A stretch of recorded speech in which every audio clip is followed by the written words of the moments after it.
Welcome to Family Unmuted, where Ruben and Tiana Estrada open the door to their lives as real estate brokers, owners of a family business, parents, and everything in between. This is our world, Unmuted. Welcome back to Family Unmuted. This is Season 2, Episode 3, and we're talking about relationships. So that is the word of the day. We have a special guest today, our soon-to-be daughter-in-law, Chris Ann. Welcome. Thank you. And hopefully you'll contribute more than the other half there. I contribute a lot. So we'll see how that works out. So let's get started. Relationships. What does that mean? Connection. Connection. I like it. Okay. Tell me more. Connection between, I guess, something to another thing. So like, it doesn't have to be like persons. Okay. It could be like Person to person. Doesn't Yeah. have to be that. Yeah, it could be like Gotcha. a relationship between you have with, like, spiritually, financially. Like that's a relationship. Like everything that's in your life is sort of a relationship that you have because it's a connection you have with something. Sure. Awesome. Isaiah? I mean, Really? just along the same lines, just you have a connection. Usually it's with another person, but like you said, it can be with something you grew up with, something you do, or a sport. Gotcha. Cool. All right. What about you? Well, we talked about this at length. Am I in your way? No. Like, A little crowded today. Yeah, I think it's huge that you guys recognize that it's a relationship, not just with people, because I think that is the box that people put it into, one-on-one relationships with people. But yeah, to reiterate what they said, it's a financial relationship, it's a spiritual relationship, it's a relationship with food, it's a relationship with your health. I really think anything going back to those 7 areas of our lives that we're talking about in all of these podcasts, you have to have a relationship in each of those. mm-hmm. So when I say the word relationship, does it cause any kind of like, what is it? Does it cause any emotion? Yeah. Bad, negative? I mean, negative, bad, good, what? It just feels like immediately I think of like wear on yourself. Work. Yeah, like it costs some energy. Like Yeah. like when I say relationship, it's like you have to have energy to put towards it, Mm-hmm. and it could be positive or negative depending on what type of relationship it is. But that's just my immediate reaction when you say relationship because it's such a big word. If you said, I think like friendship is better, but like I don't know why. Just generalizing it is causes me to just think that it needs a lot more energy. Okay. Christiane, what does relationship mean to you? Well, I think like relationships aren't always there's a lot of types of different relationships. So a lot of times like you can have bad relationships too. Like it's not always necessarily a good thing. Like there can be like good relationships that turn bad, or just sometimes you do hear the word relationship, you're like, oh, I remember a bad time, or you think of a certain person. Yeah, there's some relationships that you run to, and there's some relationships you run from. Yeah. So yeah, no, that's all good stuff. So it's interesting you say, buddy, when I say relationships, it's like, whew, it seems like it's a little overwhelming, or it's burdensome, or whatever it is. Like, tell me, like, do you think the word relationship's used too much? Maybe, but I just think like the way we have our relationships, they're meaningful. So when we do want to choose to be in a relationship, we have a standard already, and if we don't meet that standard, it's sort of like there's no point in having it, But in order to keep that standard, it takes a lot of energy, and just starting from the beginning, it sort of needs to work. Like you need to get through that, and that takes a lot of energy, Do you think you should hold your relationships accountable? That's a good question, because I feel like when I hear you say accountable, I feel like there's an expectation Mm. with the relationship. And for me anyway, I feel like when you put expectations on relationships, that's when disappointment can come in. And I think that it's just a relationship with anything should just kind of be this open giving, open to receiving kind of thing, rather than having an expectation, because there has to be an expectation in order to have accountability. Did you do this? Did it do this? Is it creating this? Well, I'm That's thinking. what I hear. So when I say accountable, you're accountable to the relationship. Yeah, Like Like- you're bringing in the accountability. Like you're. like the standard. Yeah. You know. Yeah. I don't think there's an accountability of the other person. I think it's just mainly you. Like if you want, when we talk about abundance, we talked about this last week. The abundant mindset or abundance mindset is that what could be. You know, what could your relationships look like? What should your relationships look like? All those things. That's kind of bringing accountability into it. So what's possible? You know, what do you want your relationship to look like with your parents, with your spouse, with your friends, for those that you spend the most time with, those that you care most about? So I was just wondering about the accountability piece. So how do we have good relationships? I think that it has to be 50-50. There Okay. has to be, for like a relationship to thrive, I think you have to have both people putting in equal effort. Like I remember just like growing up, like teenage years, like so many friendships would just go like down the drain because they wouldn't be putting anything in. Like I felt like it was always me reaching out or, you know, something along that line, and they would just kind of, you know, disappear after a little bit because there was no effort put in by the other person. Okay. We have those conversations with our little ones now, but even with our older ones for the longest time, with not that you don't make really great friendships in school or high school or whatever. And shout out to my mom who has friends in her life that she's known since kindergarten. Like I used to not think that was a big deal, but I see my mom in her life and these people she's known for, I won't say how many years, but Long time. it's a testament. It's a testament to the time and effort you put in. But that is few and far between. And we've always told our kids, you know, your circle is going to get smaller as you grow as a person. And I think you guys are seeing that, in that to have a meaningful relationship, it does require that time and effort. And as you get older, you start to become a little more, I could say stingy, but I'll say intentional with what you spend your time on and who you spend it with. So I think that's a big thing to recognize. You know, you think you're going to have these friendships forever. And I see people fall into relationships that have relationships for so long because they think they just need to. Well, we've been friends forever and now I can't. And that's not a relationship. That's like an obligation. It feels like. What are some key components that you need for a really meaningful relationship? They can't bring you down. Okay.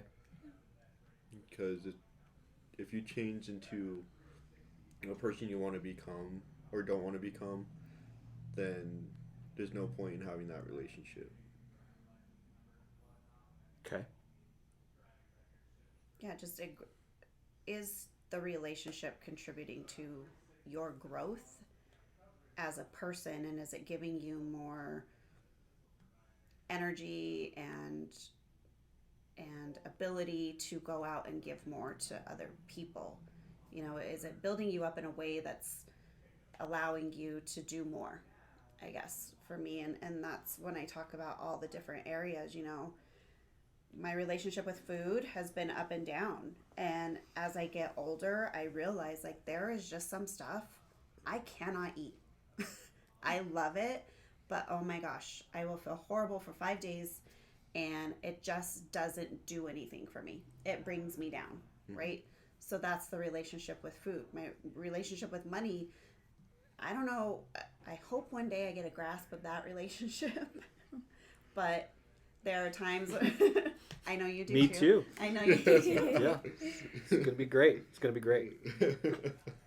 So now I'm off topic. Oh, sorry. Money. Your relationship with money. Yeah. Yeah. So again, is this serving me in a way that's helping me be a better impact in the world?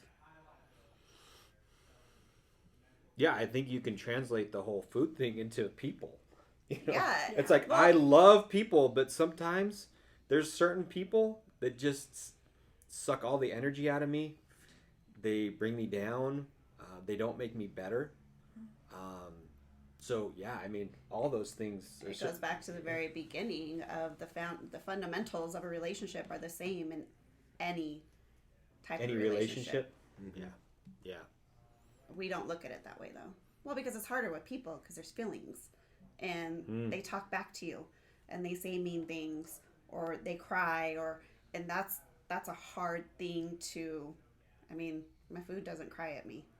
Yeah, but they also do require, like, when you do go away from it, let's take the food for example, when you do decide to stop it, you still have that internal conversation with yourself and it still brings out feelings. So each of them are still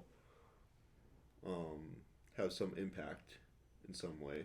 But I don't feel an obligation. Like for me, if I say I don't eat this anymore, like my pizza's not crying in the corner.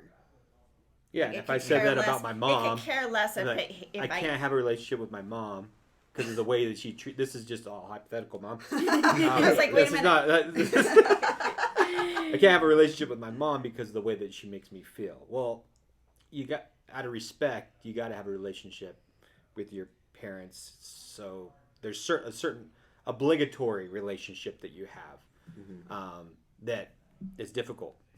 So Yeah, it's a hard Yeah. place to be. yeah, if But I don't eat pizza, my point pizza is, yeah, doesn't my pizza's not gonna care get mad less, at me. right? You If know, I don't spend like, time with whatever. my mom, she's gonna Yeah. get upset. She's upset right now. You have some explaining to do. So what do you guys see? What are your biggest challenges? Because we've had 40 years to work on relationships and work through relationships. You guys are younger and you're kind of coming out of that. You were in a little bubble in high school with these are just the people I see every day and we're friends because we have to be because we're at school. And now you're like out in the world and creating these connections with other people and other things and other habits. Like, what are your challenges that you're seeing? There's just like not as many people as high school. And like you said, it's like when you're in high school, it's just these are just the people you see every day. Like Yeah. it feels like you have to be friends with them. Not have to be friends, but you're just the people you hang out with every day. Yeah. Do you think that's easier or harder? Easier. Yeah, definitely easier at the time. Because they kind of put you together and force you to be together, as opposed to Yeah. which is weird because now you're in the world like outside of high school and you have more people available to you, but yet you feel Well, more you have more lonely. people available to you, Yeah. but you don't see as many people throughout the day. I think that's the thing. Like Yeah. when you go to school, like everyone's in the lunchroom all together. You find the people who you are most comfortable around, and you stick with them for the rest of the year. Mm-hmm. But Right. with here, like there's only 5 of us in this office. Like Yeah. you know, It has to be a choice. yeah. It has to take energy, like you said. Mm-hmm. To have meaningful relationships, it takes energy. You got to go out and find people that you have commonality with, and you're aligned with, who are going to make you better, that you guys have in common. All those things. Mhm. So do you think social media has helped or hurt relationships? Hurt 100%. Hello. This is weird coming from the person yeah, that I love social really, yeah, Well, no, loves because- social okay, media I'm for thinking relationships. I'm thinking about it in the terms of their age. Oh. I'm not saying, like, it helps me maintain relationships right now, and I am grateful for that, but that is maintaining relationships that I have put work into for a lot of years before there even was social media. I think for them, they were born into there already is social media, and I see it with kids their age all the time. And Like, younger. you don't know how to have meaningful conversations. You don't know how to introduce yourselves. You don't know how to just speak in front of a crowd or whatever. I think that piece of it has really been taken away from this, kids from what now 10 to 20 probably right now. A relationship has been what we talk about on Snapchat or what we talk about on Instagram or your DMs on Instagram or whatever. And it's not you went to dinner and had conversation. And so that one-on-one, face-to-face, I think social media has really done a number on just teaching younger kids how to create relationships and connect. You agree with that? Yeah, I feel like social media just filters out, mostly for our age, it just filters out the good stuff that you see, or filters in. Oh, like a facade? Yeah. And that people Well, only people put... only post post- what happens in their life that is beneficial to them. Oh, I So see. you don't really get to see the full picture of who you're dealing with. The whole picture and sometimes the truth. Mm-hmm. Yeah, there's not very honest. Well, Yeah, people are well, very. not many people want to be very vulnerable on social media. Which Not only that, but people are very brave when they don't have to be accountable to anybody. It's really easy to sit by yourself with a keyboard and say these things or do these things and not have any accountability from it, with another person sitting across from you or whatever. And I think that we've gotten to a place in society where the keyboard has just Or phone. opened this Pandora's box of alternate realities and this ability to just not be your authentic self. And I think that's a challenge right now. But do you think people see through that? Not everybody. Well, let's say so when on social media, let's say you go to their profile page and it's all pictures of a guy. Let's say a guy who's pretending to be successful, who has suits and does all this stuff, but in reality, he just sits at home all day, But occasionally, once a month, he'll go out and hang out with his friends and have a nice dinner. You don't really know who you're dealing with. So, which is interesting to me because you guys follow these people and then you don't know anything about them. So how does that make any sense? I wouldn't say I follow those people.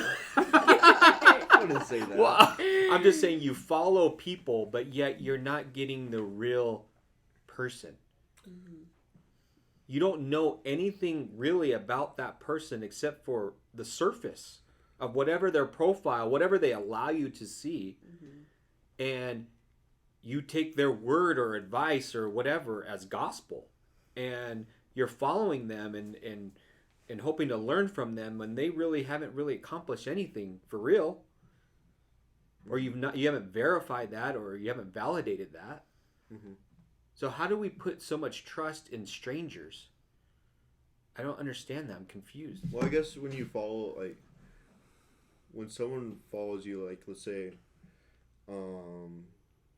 let's just take a basketball player. So let's say, a high school basketball player, everyone says that he's going D1, he's very good.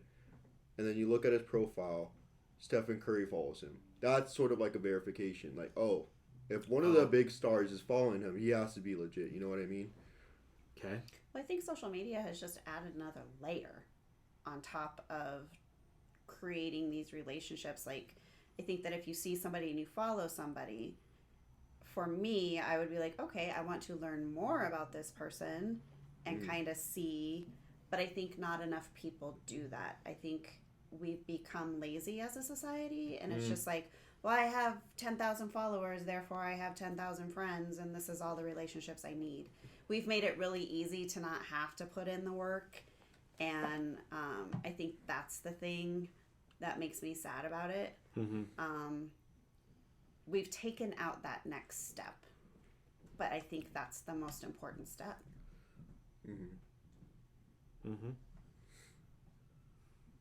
So what advice would you guys give us on relationships? was hoping the other way around.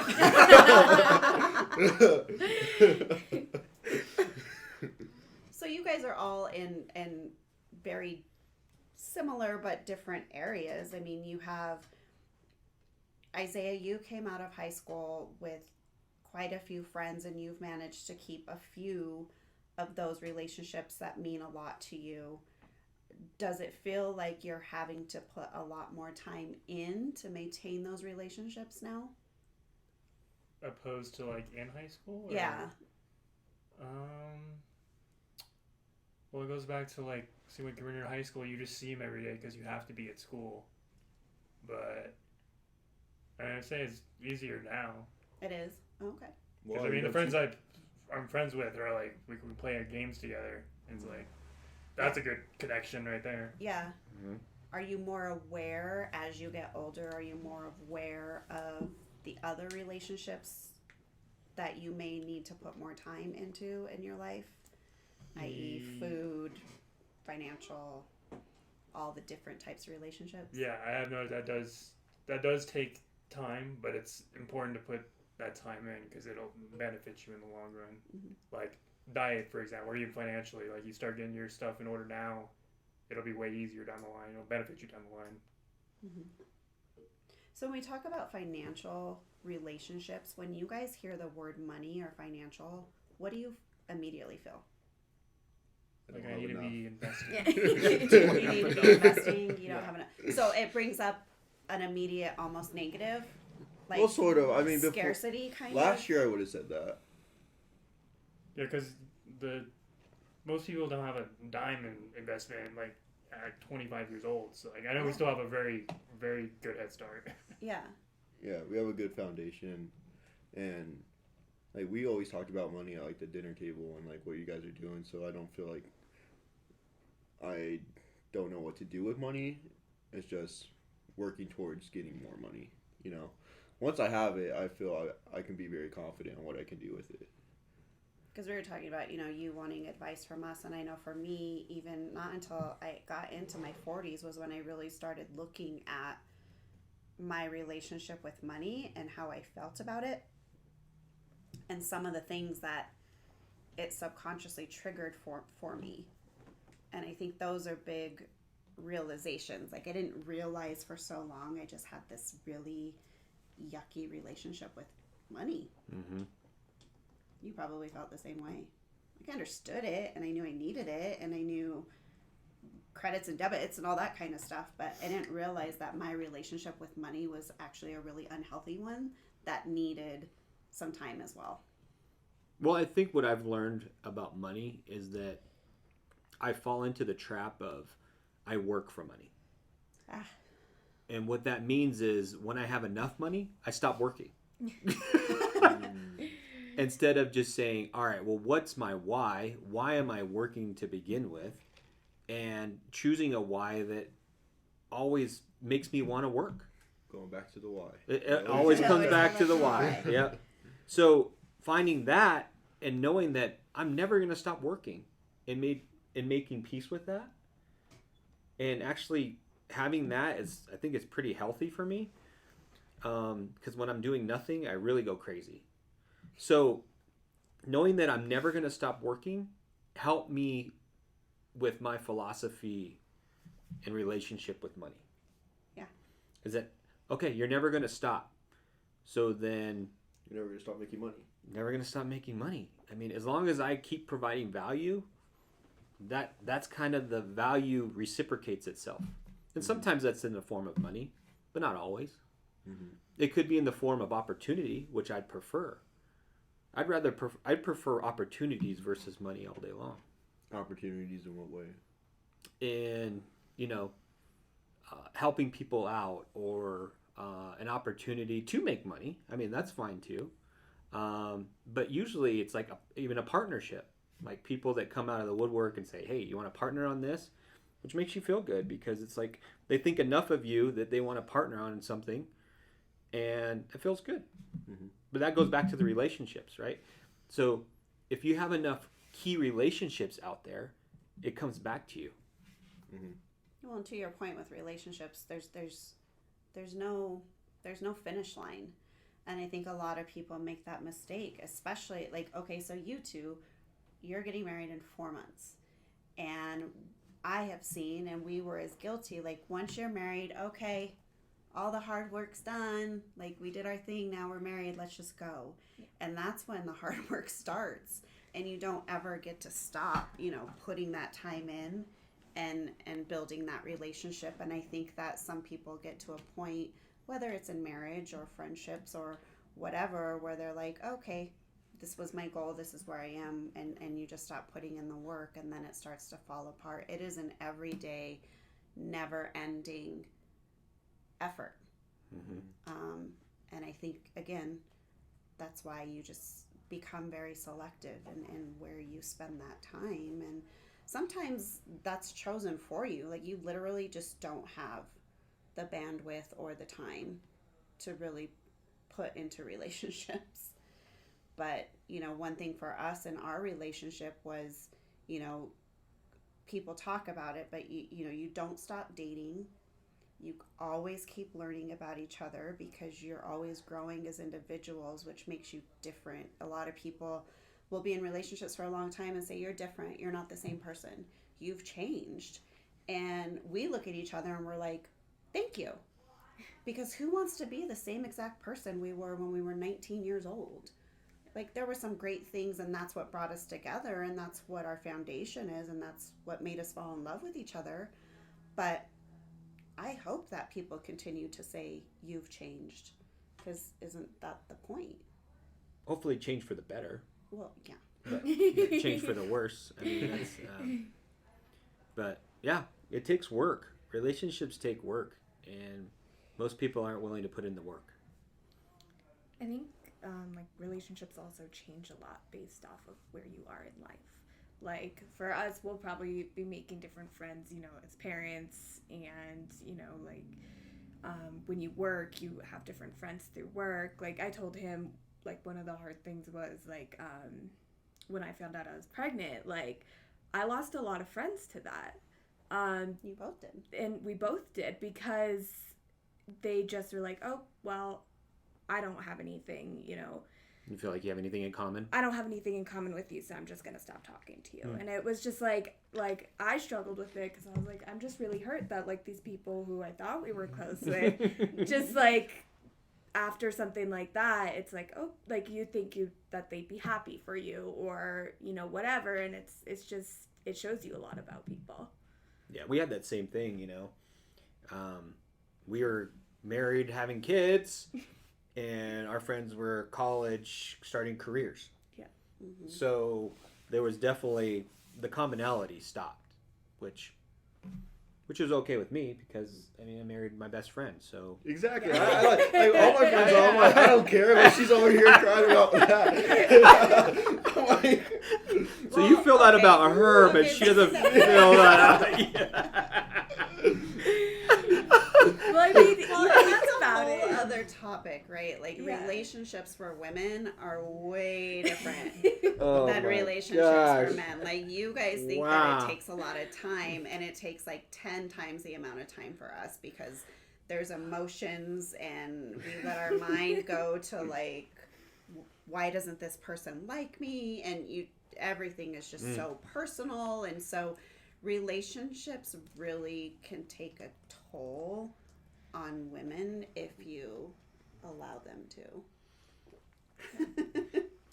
Yeah, I think you need that balance, because you talk about some of your relationship with your other girls, and yeah, and I'm just like, that does not make any sense to me. It does not make any sense. Like, why do you do that? You know? Yeah. So yeah, But you've been surrounded by women relationships your true. now. That's true. like That's true. the dynamic Yeah. between me and the girls, and I Your first remember a wife. time. No, and oh yeah, and your first wife. But I remember times where like you and Nathaniel would just be sitting there on the couch, like, what is happening? Because I'm yelling and Aurora's screaming and Trinity's like bolting out the door. Like all this is happening, and you guys are just sitting there like, what is happening?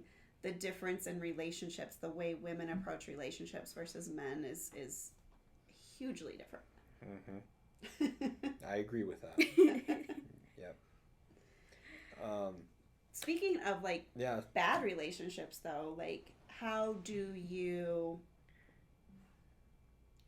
come to terms with that? We talked about forgiveness earlier, which we can bring that up, and how do you move forward in a way that you don't carry baggage with you? I think that's been a struggle for me, especially probably in the last 5 years or so. Some pretty significant relationships, I've had the realization of, oh, this isn't good. This isn't right. And having to sort of create those boundaries and move on, but knowing that.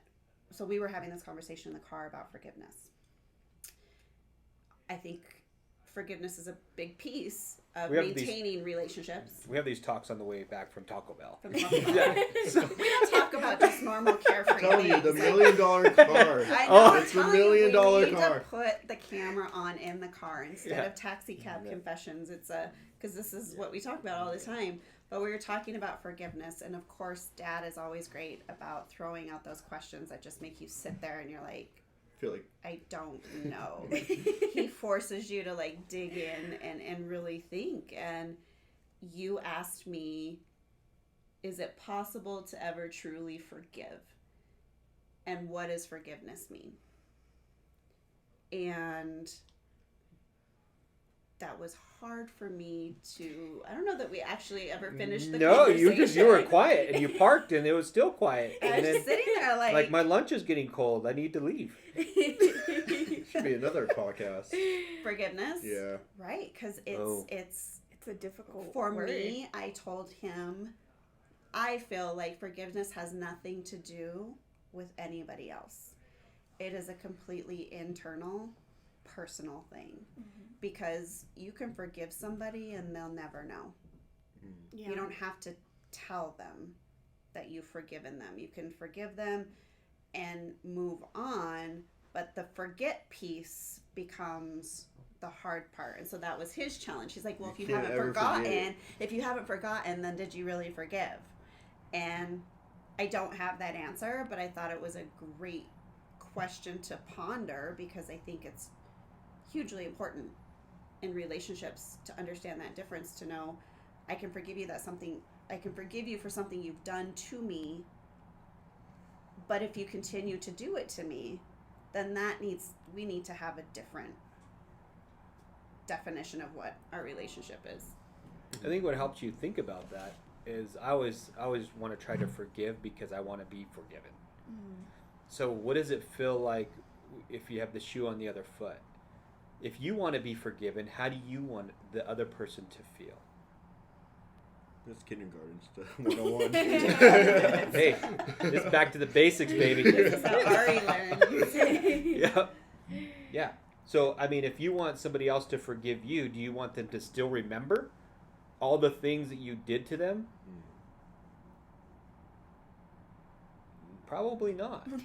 Right. Right? But can you ever forget? That's I think it depends It's a who question. it's with. so we have selective forgiveness Yeah. here.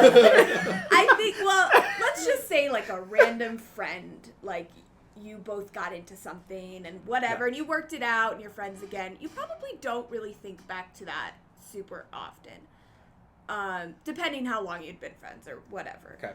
Something more like along, like family or something where you see them constantly and you probably do think back to the hurts or whatever a lot more than Yeah, I think the closer you are with somebody or the stronger relationship you had, I don't know how you forget that level of hurt. Yeah. That's very hard. And what I've learned is I've been actually better at forgiving people who have hurt me than I am with people who have hurt my kids. And that's something that I need to work on. But I am still like, if you hurt my kids, we have a problem. I And- see that. However, You get that? You get that I from know me? I see. Yeah, but I mean, and I'm not saying it's right. I'm aware of it. Like people could do stuff to me that I probably don't remember, but I will remember every single thing that you have done to my child. And It's not fair though, because that's their battle, and It's a tough one. I know. especially when they were younger, it is their battle now, True. not when they were younger. And I think that's the issue. And I think I don't know, the rational, like logical side of me is like, Tiana, you need to let that go. And then the mother emotional side of me is like, nope, I'm holding on to that forever, and you are done. You're dead to me. And so that is a piece of my life and my relationships that I need to work on. Well, how do you get how do I word this? How do you get onto a good relationship with someone you're obligated to be with? Communication. So let's say like you use like grandma for example. If you're on like As if you an had- example, as an don't make example, grandma yeah. mad yeah. If you had like a bad relationship with her, how do you get back on it? I think it's actually a lot easier because I think naturally people want to have a good relationship. I think it's kind of unnatural for you to not to have a bad relationship.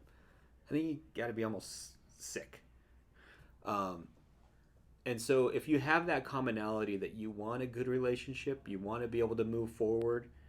Then, Commonality between the both of you? yeah.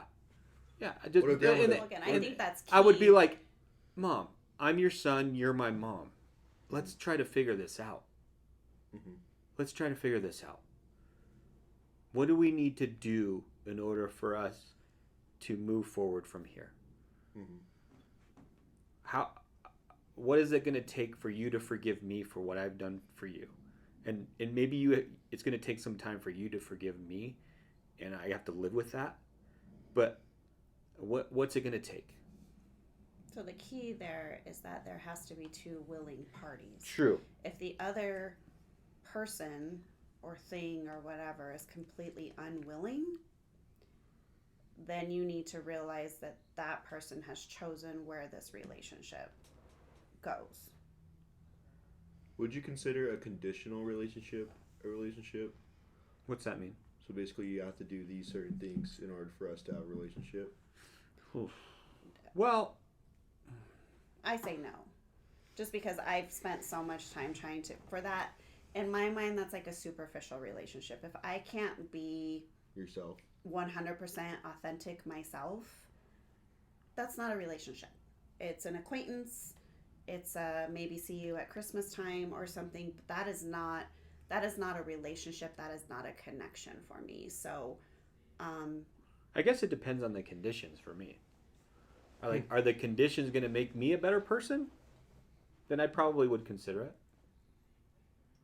If the conditions are things that I'm doing that they may get offended by, or I mean, we may not have a close relationship, but at least we know where we stand, and we can be respectful to each other.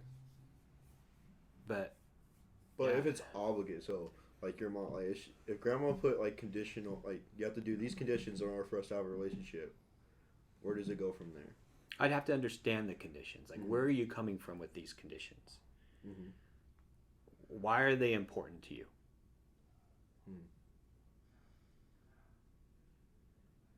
And if they're important to that person and it's something that I could handle and just set the parameters up front to say, hey, you know what? This is going to be a struggle for me. And it's not going to be perfect.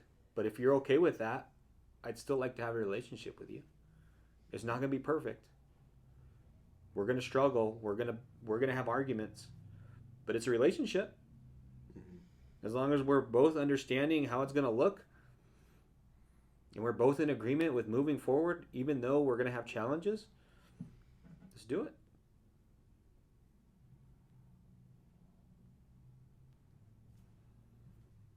Anything? Everybody's like, it's quiet No. here.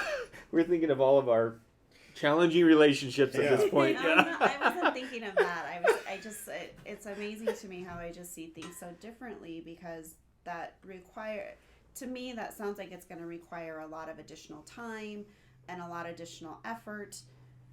And for me, do I want to put that time and effort into that relationship, or would I rather throw that into a relationship that I already have that I can take to another level?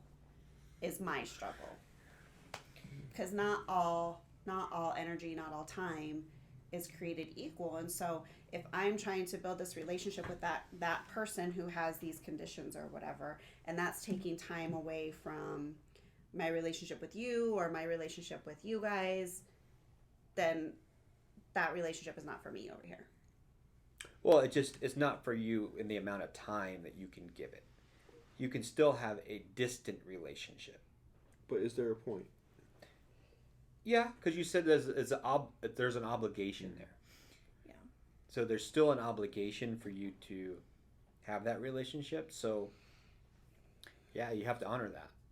I'm not saying that you got to be over there all the time or hanging out with them or, those kinds of things. But, every once in a while, check in and say, hey, if you need anything, we're here. Mm-hmm. Put in what you want out of it. Yeah, sure. And maybe you can be the catalyst for change. Maybe you treat them differently than how they treat you, and then they start to change. And they're like, hey, dang, he's really doing a lot for me. Maybe I had the wrong impression, or maybe I had the wrong idea about this person, or maybe these conditions, maybe they don't mean that much to me as much as I thought they were. And you can be the catalyst for the change. Mm-hmm.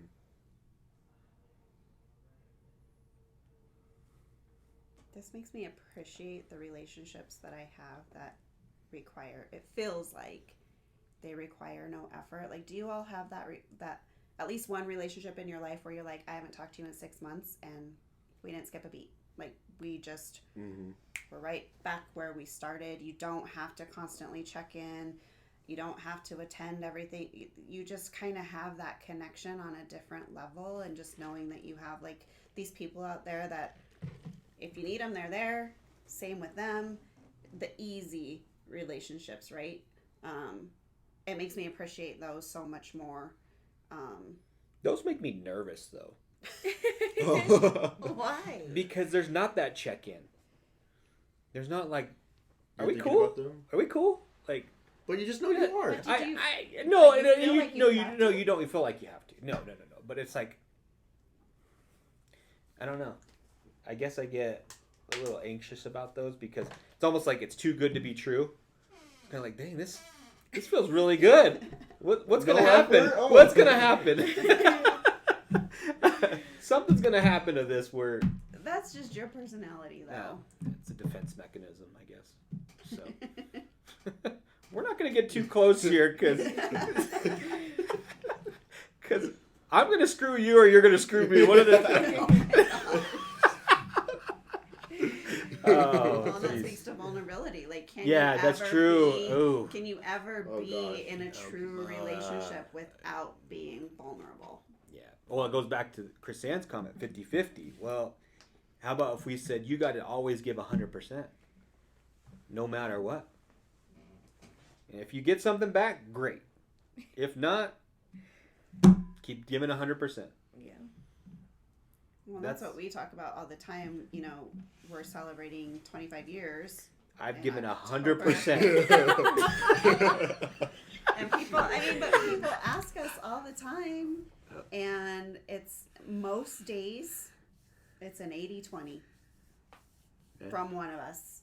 And we joke about it all the time, but we're like, thank goodness you're having a bad day, because if we were both having a bad day, I don't know what we would do. And it always works out that way. Like, one of us is always picking the other one up.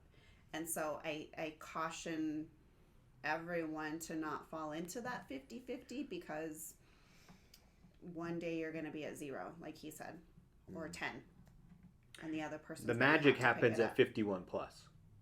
That's where the magic happens. It does. It just like, I'm just, You change your mind.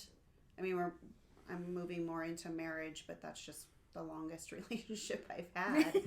But, you know, most days, and you can attest to this, Dad and I spend our days laughing, doing things for each other. Very few days arguing or not talking. I can probably count those days on both hands that we've had in 25 years. And the shift came for me is when I started waking up in the morning and just thinking, oh my gosh, I'm going to cry.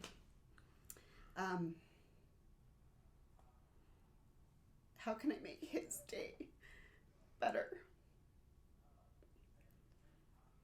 And I wake up receiving that. And it's better.